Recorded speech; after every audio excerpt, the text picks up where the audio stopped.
자, 16장 재무제표 및 재무제표 작성과 표시의 일반 원칙입니다. 자, 우리가 재무제표라는 것은 5가지가 있죠. 여기 좀 오타가 있는데요. 요 재무 상태표입니다. 손익계산서, 현금흐름표, 자본변동표, 주석. 요 5가지를 우리가 재무제표라고 해요. 그럼 재무 상태표라는 거는 기업의 일정 시점의 재무 상태를 보여주는 보고서입니다. 그래서 우리가 자산이, 부채가, 자본이 얼마가 있는지를 나타내주는 보고서다 이렇게 보시면 되겠고요. 손익계산서는 뭐죠, 여러분? 그렇죠. 일정 기간 동안에 기업의 경영 성과를 보여주는 보고서죠. 그래서 일정 기간에 수익과 비용을 차감해서 단기 순이익 또는 비용이 더 크다 그러면 단기 순손실이 얼마가 났는지 이걸 보여주는 보고서가 손익계산서입니다. 자, 여러분 손익계산서는 우리가 현금 기준으로 작성되는 것이 아니라 발생 기준으로 작성이 돼요. 발생 기준. 손익계산서는 발생주에 의해서 당기순이익이 파악이 되는 거예요. 만약에 손익계산서의 당기순이익이 100억이 보고됐다라고 하면 이 100억이 실제 현금이 유입된 건 아니잖아요.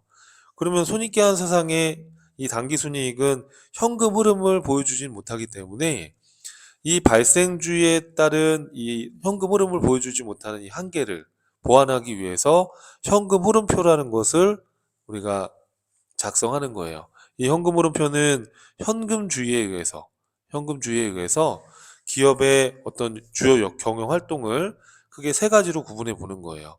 영업활동, 투자활동, 재무활동. 자, 각각의 활동에서 현금 기준에 의해서 현금의 유입과 유출이 얼마씩 있었는지 그 내역을 보여주는 어, 보고서다 이렇게 생각을 하시면 됩니다. 자, 그래서 당기순이익에 나와 있는 이 수치가 현금의 흐름을 보여주지 못하니까 이 현금주에 의해서 작성된 현금 흐름표가 보완이 되는 거죠. 그래서 손익계산서의 경영 성과를 파악할 때 현금 흐름표와 같이 이렇게 파악을 해서 현금 흐름을 또 예측하는데 유용한 정보가 될 수 있다는 거예요. 자, 그 다음에 자본 변동표는 뭐냐면 단어 그대로예요. 자, 기초에 자본이 1억 있었는데 기말에 자본이 1억 5천이 됐다. 그럼 5천만 원의 자본이 변동한 이유가 뭔지를 우리가 파악하기 위해서 작성해 주는 거예요. 그래서 일정 기간 동안에 자본의 변동을 나타내는 보고서다. 그래서 우리가 기초의 자본과 기말의 자본의 차이가 있을 거니까 그 차이 나는 금액을 우리가 자본금, 자본잉여금, 자본조정, 기타 포괄순이익 누계액, 이익잉여금으로 구분해서 각각의 이 구분 항목별로 증감이 얼마가 있었는지, 변동 현황이 어떻게 되는지 그걸 나타내주는 보고서다 이렇게 보면 돼요. 주석이라는 거는 우리가 재무제표 본문에 표시된 정보를 이해하는데 도움이 되는 그런 추가적인 정보를 제공해 주는 거예요. 뭐 설명을 달아주는 거죠. 쉽게 말하면 이런 걸 이제 주석이다라고 하는 겁니다. 자, 그 다음에 이 밑에서 나오는 얘기는 재무제표 작성과 표시의 일반 원칙이다 이렇게 돼 있어요. 자, 우리가 재무제표를 우리가 작성할 때 기본적으로 계속기업을 가정으로 하는 거예요. 계속기업. 자, 계속기업이라는 건 뭐예요, 여러분? 자, 경영진은 재무제표 작성할 때 이 기업이 계속기업으로서의 존속 가능성을 평가하라는 거예요. 자, 만약에 경영진이 기업을 청산하거나 경영활동을 중단할 의도를 가지고 있지 않거나 청산 또는 경영활동의 중단 외에 다른 현실적 대안이 없는 경우가 아니면 계속기업을 전제로 재무제표를 작성한다는 거예요. 그러니까 진짜 경영활동을 중단하는 게 아니라면, 그죠? 우리가 재무제표는 계속기업을 전제로 작성한다. 중단할 의도를 가지고 있지 않거나 또는 청산 또는 경영활동의 중단 외에 다른 현실적 대안이 없다. 없는 경우가 아니면이죠. 없는 경우가 아니면, 그러니까 중단할 게 아니면 계속 기업을 전제로 재무제표를 작성한다. 이거 우리가 이제 계속 기업이다라고 얘기를 하는 거예요. 자, 이 재무제표를 작성할 때 책임을 누가 져야 될까? 회계 담당자가 지는 게 아니죠. 책임은 경영진한테 있다라는 거예요. 경영진한테. 회계 담당자가 아니다. 이렇게 기관 시험에서 나오니까요. 회계 담당자가 책임지는 게 아니다. 경영진한테 있다라는 거 기억해 주십시오. 자, 그리고 자산과 부채를 표시할 때는 총액으로 표시하는 걸 원칙으로 합니다. 원칙으로.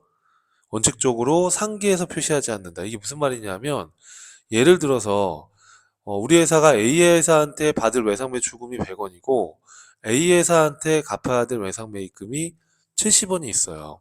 그러면 받을 거 100원, 갚을 거 70원이니까 그냥 이거 서로 상계해서 30원, 외상 매출금 30원 이렇게 기록하지 말라는 겁니다. 총액으로 외상 매출금 받을 거 100원, 갚을 거 외상 매입금 70원 이렇게 자산과 부채를 총액으로 보고를 해라라는 거예요. 그럼 우리가 이제 회계 처리할 때 대손 충당금 배웠었죠. 대손 충당금은 채권에서 차감되는 계정이다 이런 얘기를 했었는데 이거는 자산을 직접 차감한 게 아니죠. 그죠? 이거는 상계에 해당하지 않는다는 거예요, 여러분. 자, 우리가 자산이나 부채에서 직접 가감하여 표시할 수 있다. 하지만 이런 대손 충당금 같은 거 이런 계정들은 우리가 총액 표시 우리가 상계에서 순액으로 표시하는 거랑은 상관이 없다. 우리가 받을 외상 매출금이 100만 원인데 이 중에 10만 원만큼 대손을 추정했다라고 하면 100만 원에서 10만 원을 뺀 90만 원이 회수 가능한 금액이니까 90만 원으로 표시를 했는데 이게 그러면 상계에 해당이 되느냐? 아, 이거는 회계 처리상의 문제지 상계에 해당하지 않는다. 그런 얘기예요. 자, 그 다음에 재무제표 항목의 구분과 통합 표시다. 재무제표의 중요한 항목은 본문이나 주석에 그 내용을 구분해서 표시를 해야 되겠죠. 중요하니까. 그죠? 중요하지 않은 항목은 성격과 기능이 유사한 항목과 통합해서 표시할 수 있다. 자, 우리가 외상매출금과 바드러움을 합쳐서 매출채권으로 통합해서 표시하죠. 이렇게 통합할 수도 있다. 중요하다 그러면 별도의 항목으로 표시를 하면 되는 겁니다. 자, 그 다음에 우리가 재무제표 작성할 때 비교 재무제표를 작성한다는 거예요. 그래서 기간별 비교 가능성을 높이기 위해서 전기와 비교하는 형식으로 우리가 비교 재무제표를 작성한다는 거. 자, 그 다음에 또 어떤 게 있나요? 보니까 재무제표 항목의 표시와 분류의 계속성. 자, 우리가 기간별 비교 가능성을 높이기 위해서 재무제표의 항목과 표시의 분류는 특정한 경우를 제외하고는 밑줄치면 맥이 동일해야 된다는 거예요. 그러니까 예를 들어서 비교 가능성을 높이려면 자, 전년도에 A라는 항목으로 구분했는데 그 다음 연도에 이 유사한 거래인데 이거를 B 항목으로 구분했다고 그러면 비교가 안 될 거잖아요. 그죠? 그러니까 일관성 있게 항목의 표시와 분류는 특정한 경우를 제외하고는 맥이 동일해야 된다라는 거예요. 재무제표의 항목의 표시나 분류 방법이 변경되는 경우에는 정기에 항목을 재분류하고 이 이유를 주석으로 기재해서 정부 이용자한테 알려주라는 겁니다. 자, 재무제표의 보고 양식입니다. 자, 우리가 재무제표에는 손익계산서, 재무상태표, 현금흐름표, 자본변동표, 주석이 있다 이런 얘기를 했었는데 자, 이 재무제표에는 이게 어떤 회사의 재무제표인지 기업명 그리고 재무상태표다라고 한다면 보고기간 종료일이 언젠지 손익계산서나 현금흐름표, 자본변동표라고 한다면 회계기간이 지금 언젠지 이렇게 해서 이런 보고기간 종료일, 회계기간 이런 것들을 표시를 해주라는 거예요. 양식에 보고통화. 자, 예를 들어서 우리나라 기업이다 그러면 우리나라 원화로 보고를 하겠죠. 그렇죠? 근데 이거를 달러로 보고할 수도 있는 거예요. 원화가 아닌 뭐 달러나 유로화나 이렇게 보고할 수도 있기 때문에 이 보고 통화가 원화인지 달러로 얘기하는 건지 그거를 보고 양식에 표시를 하라는 얘기예요. 그리고 금액 단위를 표시해라라는 거예요. 금액 단위를 표시해라. 자, 예를 들어서 이 금액 단위 표시는 어떤 거냐면 자, 여러분 재무상태표에 현금이 100원이라고 이렇게 기재가 돼 있는데 이게 지금 100원인지 100억인지 100만 원인지 여기다 금액 단위를 표시하라는 거예요. 이렇게 단위를. 무슨 말인지 이해되시죠, 여러분? 예를 들어서 이게 원이다 그러면은 아, 이건 100원이구나. 이렇게 알 수 있게끔 금액 단위를 표시해 달라라는 겁니다. 자, 그 다음에 재무상태표의 작성 기준, 그리고 손익계산서의 작성 기준, 특히나 여기서 또 한 문제가 언급될 수 있으니까요. 자, 재무상태표를 작성할 때는 유동과 비유동의 항목을 구분하라라는 거예요. 자산가 부채는 1년을 기준으로, 1년 기준이나 또는 정상적인 영업 주기를 기준으로 유동과 비유동으로 분류한다. 보통 우리가 1년 이내에 현금화된다 그러면 유동자산, 1년 이후에 현금화된다 그러면 비유동자산 이렇게 구분을 하는데 여기에 지금 정상적인 영업주기라는 거를 표현한 이유가 뭐냐면 자, 일반적으로 정상적인 영업주기, 그러니까 영업주기라는 거는 어떤 개념이냐면 제조기업이다 그러면 재료를 구입해서 제품을 만들어서 이 제품을 판매해서 이 판매 대금을 현금으로 회수하는 이 정상적인 영업 주기가 정상적인 영업 그 주기가 일반적으로 1년 이내지만 이게 예를 들어서 조선업이다라고 한다면 배를 만드는 기업이다 그런다면 배 만드는데도 기간이 엄청 오래 걸리잖아요. 그러면 이런 특이한 업종들은 이 물건을 만들어서 팔아서 현금으로 회수하는 이 기간이 1년을 넘어갈 수도 있지 않겠냐. 그러면 1년이 넘어간다 하더라도 이 기업의 특성상 이게 정상적인 영업 주기 기간 내에 회수가 되는 거라면 유동으로 구분된다라는 거예요. 무슨 말인지 이해되시죠, 여러분? 그래서 우리 재무상태표에 자산부채는 유동, 비유동을 구분하는데 1년을 기준으로 하되 정상적인 영업 주기를 고려하라는 거예요. 이해되시죠, 여러분? 자, 그 다음에 이제 유동성 배열법인데요. 재무상태표의 자산과 부채는 현금 전환이 빠른 거부터 기재하는 거예요. 자산이다 그러면 현금 전환이 빨리 들어오는 거. 그래서 우리가 재무상태표에 계정 과목 나열할 때 현금, 예금, 이런 외상매출금, 그 다음에 뭐 상품 이런 순으로 당좌, 재고, 투자, 유형, 무형 이런 순으로 배열을 하는 것도 유동성 배열법의 일환이라고 보면 돼요. 자, 부채는 어떻게 돼요? 부채는 현금이 유출되는 거죠. 그럼 현금이 상환되는 게 빠른 것부터 유동부채 그리고 비유동부채 이렇게 현금 전환이 빠른 것부터 배열하는 걸 우리가 뭐라고 한다? 유동성 배열법이다 이렇게 얘기하는 거예요. 자산은 현금 전환이 빠른 거, 부채는 현금 상환이 빠른 거 이렇게 이해되시죠? 자, 그리고 재무상태표를 우리가 작성을 할 때 총액 표시가 원칙이에요. 이건 앞에서도 얘기했지만 자산과 부채는 원칙적으로 상계하지 않고 총액 표시를 원칙으로 한다. 이해되시죠, 여러분? 자산과 부채를 총액으로 해라. 받을 채권이 얼마, 갚아야 될 채무가 얼마, 총액으로. 이렇게 맘대로 서로 상계하지 말고 총액으로 표시를 해라. 자, 그 다음에 잉여금을 구분해라 라는 거예요. 자, 자본거래와 관련된 우리 이익을 보면 이건 자본거래니까 수익으로 인식하는 게 아니라 그렇죠. 자본잉여금으로.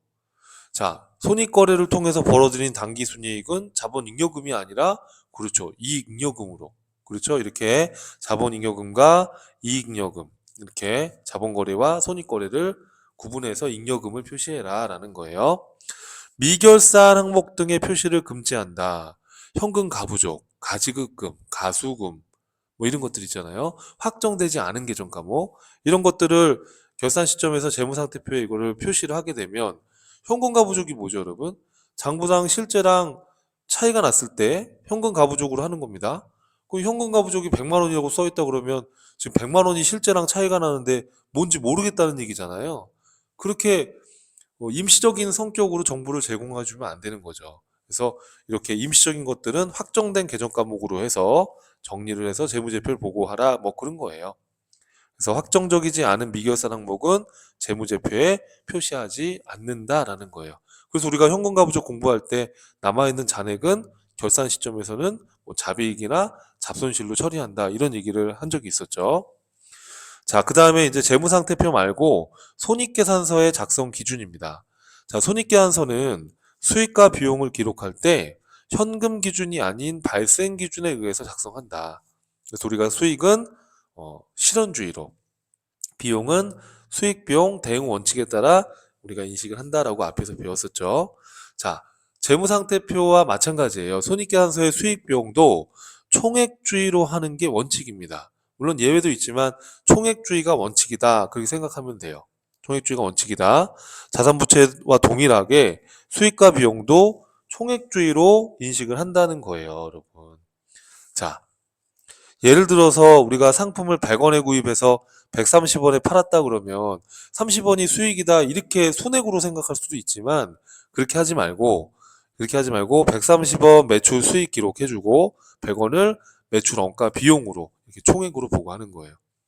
또 은행에서 이자를 50원을 받았고 40원의 이자를 은행에 지급했다? 그럼 10원의 이자 수익 이렇게 하는 게 아니라 이자 수익 50원, 이자 비용 40원 이렇게 총액으로. 그래서 수익과 비용은 총액으로 보고하는 게 원칙인 거예요. 물론 이제 이 순액으로 기록하는 경우도 있지만 총액주의가 원칙이다 이렇게요. 자, 그 다음에 우리가 손익계산서를 보고할 때는 활동별로 구분해서 표시를 하라는 거예요. 자, 우리 손익계산서 구조가 어떻게 되죠, 여러분? 자, 여러분 이 손익계산서 구조는 꼭 암기하셔야 됩니다. 자, 우리 매출액 수익에서 매출원가 비용을 빼면 뭐라고 하죠? 매출 총이익. 다만 이제 매출액 수익보다 매출원가가 더 크면 매출 총 손실이 날 수도 있죠. 그래서 매출 총 이익이나 매출 총 손실을 합쳐서 우리가 매출 총 손익 이렇게 구분하라는 거예요. 그럼 매출 총 이익에서 판매비와 관리비를 빼면 뭐가 나오세요, 여러분? 같이 소리 나면서 암기하려고 노력해봐요. 자, 매출 총 이익에서 판매비와 관리비를 빼면 영업이익, 그렇죠? 자, 근데 매출 총 이익이 100원인데 판매비와 관리비가 30원이다 그러면 70원이 영업이익이지만 매출 총 이익이 100원인데 판매비와 관리비가 120원이네요. 그럼 20원만큼 영업 손실이 날 수도 있잖아요. 그래서 영업이익이나 영업손실을 그냥 합쳐서 영업손익 이렇게 해요. 그럼 영업이익에서 영업의 수익을 더하고 영업의 비용을 빼면 법인세를 내기 전 이익이니까 법인세 차감 전 순이익 이렇게 부르는 건데요. 만약에 이때 여러분 만약에 영업이익에서 영업의 수익과 영업의 비용을 더하고 뺐는데 영업의 비용이 커서 만약에 이게 손실이 날 수도 있잖아요. 그러면 법인세 차감 전 순손실 이렇게 될 수도 있는 거죠.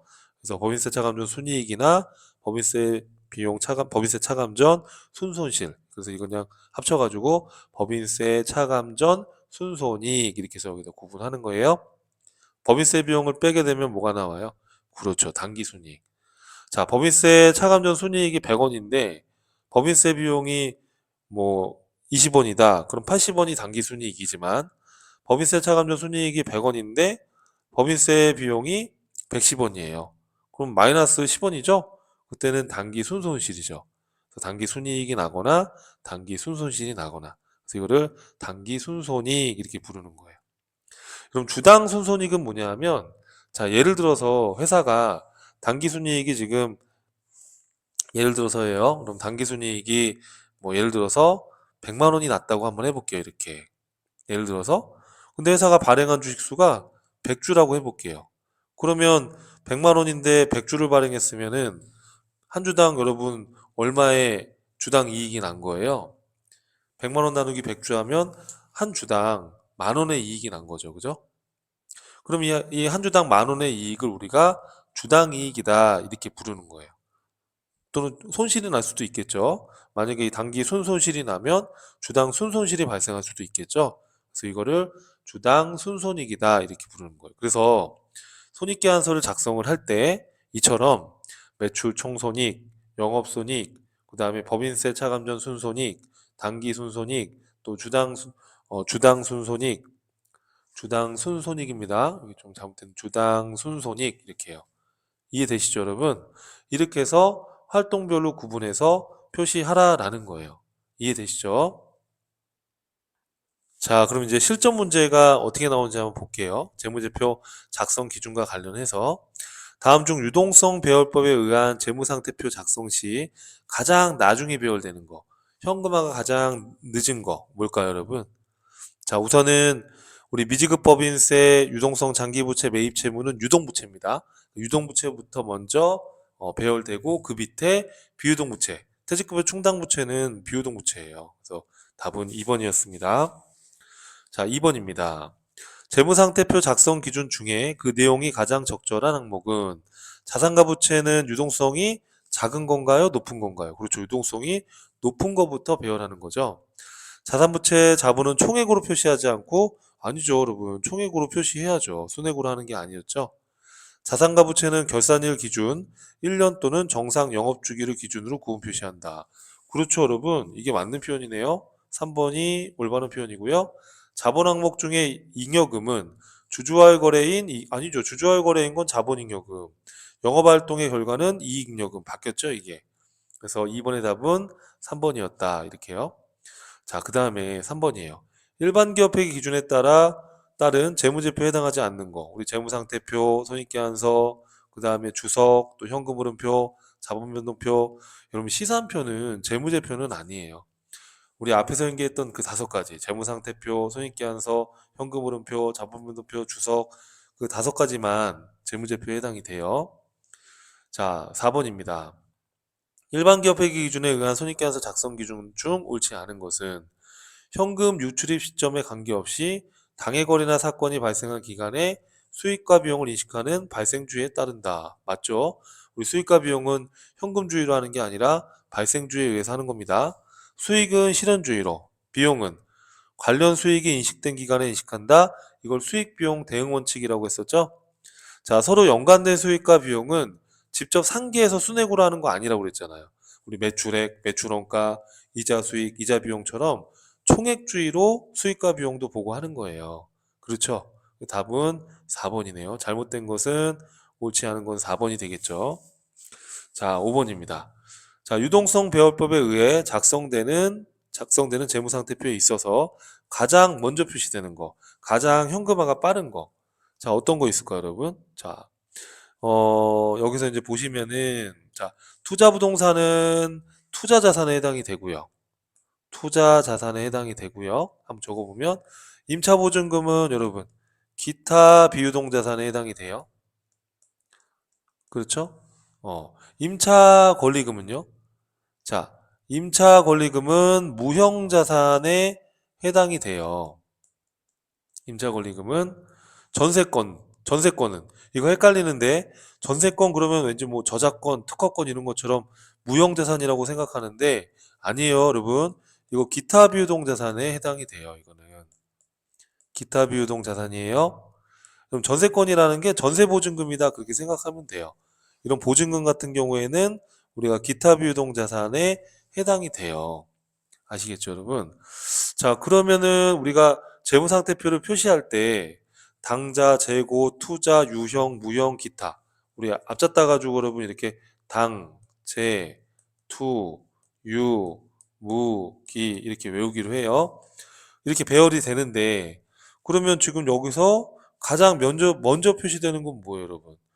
당제 투유 무기니까 요 투자 자산 그죠? 요게 가장 먼저 표시되겠네요. 기타 비유동은 여기 있잖아요. 그죠? 무형 자산 여기 있고 그렇죠? 그럼 여기 답은 1번이네요. 5번의 답은 1번이다. 자, 6번입니다. 재무제표 작성과 표시의 일반 원칙에 관한 내용으로 틀린 것은 재무제표 작성과 표시에 대한 책임은 회계 담당자가 아니라 경영진한테 있는 겁니다. 맞죠? 재무제표는 기업의 재무상태, 경영성과, 현금흐름, 자본변동 이걸 공정하게 표시해야 된다. 그래서 재무상태를 나타내는 게 재무상태표, 경영성과를 나타내는 게 손익계산서, 현금흐름을 나타내는 게 현금흐름표, 자본변동을 나타내는 게 자본변동표. 맞죠? 맞는 표현이죠. 중요하지 않은 항목이라 할지라도 성격이나 기능이 유사한 항목과 통합해서 표시할 수 있다죠, 있다. 중요하지 않다 그러면 통합해서 표시할 수 있다고 그랬잖아요. 그죠? 그럼 틀린 거는 지금 3번이다 이렇게 볼 수 있겠죠? 주식회사의 잉여금은 자본잉여금, 이익잉여금으로 구분해서 표시한다. 맞죠? 6번의 답은 3번이었습니다. 자, 마지막 7번입니다. 손익계산서 작성 기준에 대한 설명으로 옳지 않은 것은 자, 수익은 실현주의를 기준으로 한다. 비용은 수익비용 대응 원칙을 적용한다.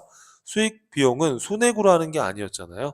총액으로 매출액과 매출원가, 이자 수익과 이자 비용 이렇게 총액으로 하는 게 원칙이니까 답은 3번이었네요. 수익 비용 인식 기준은 발생주의를 원칙으로 하는 거 맞죠? 자, 이렇게 해서 여러분들이 객관식을 풀어봤고 요 밑에 또 해설이 있으니까 한번 읽어보시면 될 것 같습니다. 자, 이번 시간도 수고하셨고요. 다음 수업에서 또 이어서 뵙겠습니다. 감사합니다.